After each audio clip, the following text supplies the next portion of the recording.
Hi, Sam. Good to Hey, see you. How are you? I'm very well. How are you? I'm good. Listen, congratulations on Queen Charlotte. I loved it so much. Thank you. My second interview, fresh out of school when I started this job, was actually with Golda Rochevelle Oh, for amazing. Bridgerton season one. Oh my Yeah, God. so I know, and it became this massive show. So it feels like a full circle moment for me to be here today on Totally. the junket of Queen Charlotte. So I can't even imagine what it felt like for you to step into such a beloved world with such a massive fan base. Yeah, I mean, it was wild when I first got the call from my agent that I got the job. It was a sort of disbelief. I was like, "Are you sure? You're absolutely sure that they've offered it? Are you? This just feels like it shouldn't be happening."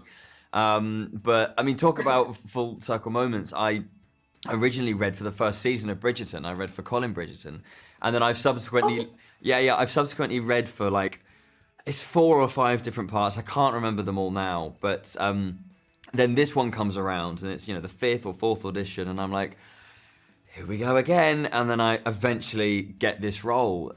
So when I got it, it was like, yeah, this is now a full circle moment, and I'm part of one of the biggest franchises in the world. It's extraordinary. Exactly, it was meant to be this way. You were meant to be Brimsley. Yes.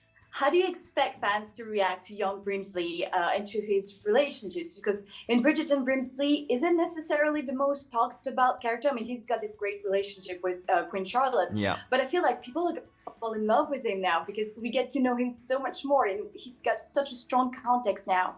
Yeah, I hope so. I mean, I really hope that the fans fall in love with this version of the Bridgerton world, because we're looking at a lot of the beloved characters that people are falling in love with, and where they've come from, and meeting a whole batch of other new characters, and we've added a lot of flesh to these bones, which will hopefully give a real richness to their viewing when they watch season 3 of Bridgerton, and maybe when they go back and rewatch and understand little moments that they might not have quite seen before, and being able to tell Brimsley's story.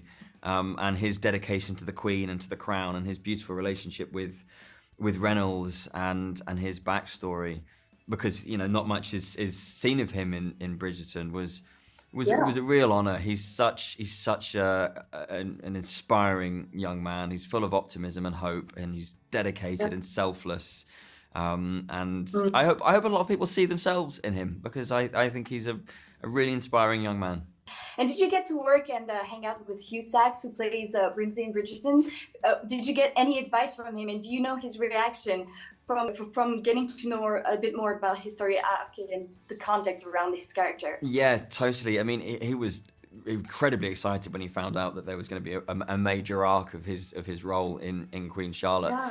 I was very nervous to meet him the first time. I met him at the first read through.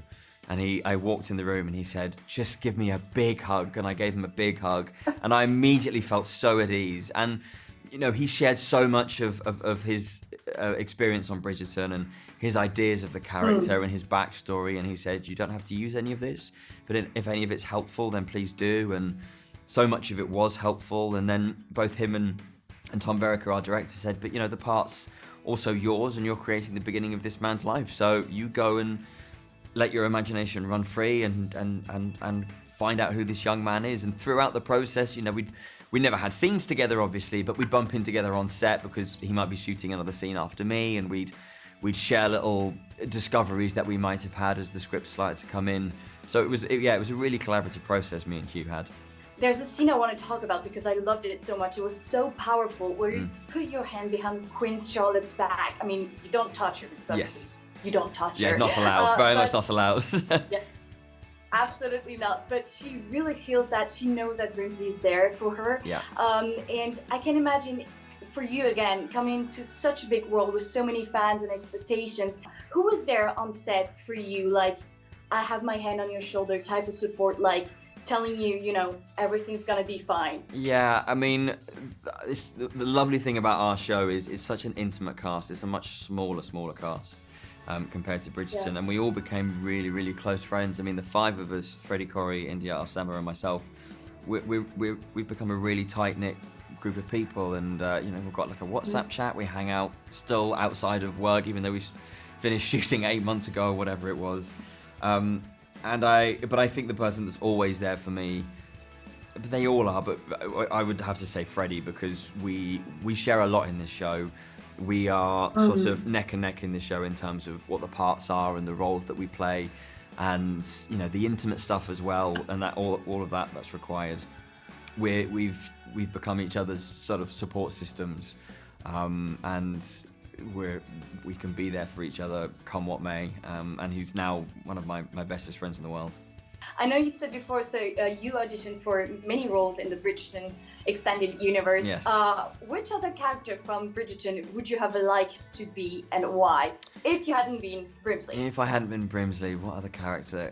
Good question. I mean, I would say, okay, can I have two, or am I allowed just one? Yeah.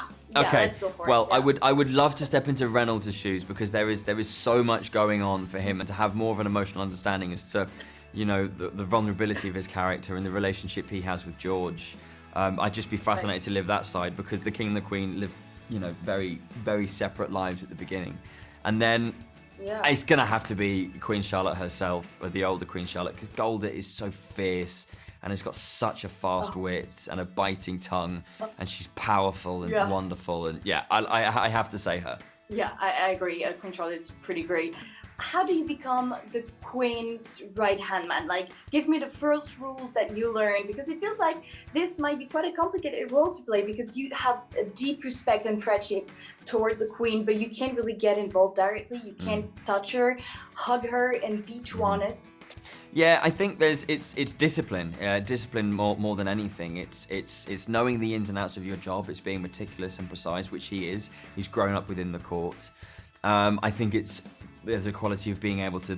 You've got to be able to think on your feet, because you don't know what might be about to happen, and within this particular story, you know, it's a very turbulent time that you know, the crown goes through.